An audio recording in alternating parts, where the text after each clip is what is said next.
येवला शहर पोलिसांनी कारवाई करत आज जवळपास 2 किलो 200 ग्राम गांजा हस्तगत केलाय। पोलिसांच्या या कामगिरीमुळे शहरात त्यांच्यावर अभिनंदनाचा वर्षाव होतोय। पोलीस निरीक्षक धीरज महाजन यांनी पदभार स्वीकारल्यानंतर अवैध व्यवसाय करणाऱ्यांविरोधात धडक मोहीम सुरू केली आहे। त्याचाच एक भाग म्हणून शहर पोलिसांना मिळालेल्या गोपनीय माहितीच्या आधारे येवल्यात जुनी नगरपालिका रोड परिसरातील जुना कोर्ट येथे गांजा विक्रीसाठी येत असल्याची माहिती मिळाली होती। त्या अनुषंगाने पोलिसांनी सापळा 4 आरोपींना ताब्यात घेतला।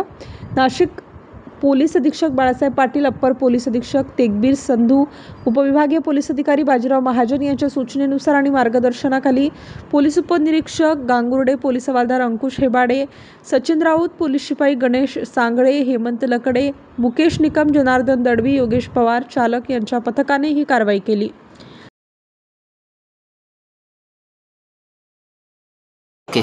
सर्वांना नमस्कार। मी पोलीस निरीक्षक धीरज प्रकाश महाजन।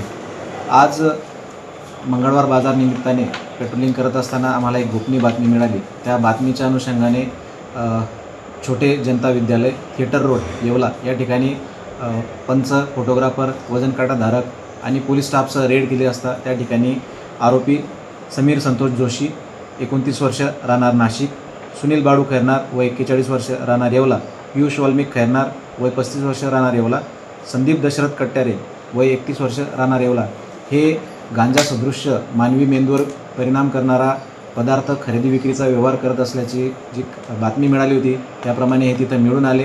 त्यांच्याकडे साधारण 2 किलो 200 ग्राम गांजा एकूण किंमत 22,000 रुपयाचा मिळून आलेला आहे आणि त्यांच्यावर स्टार न्यूजसाठी मोसीन पठाण, नाशिक।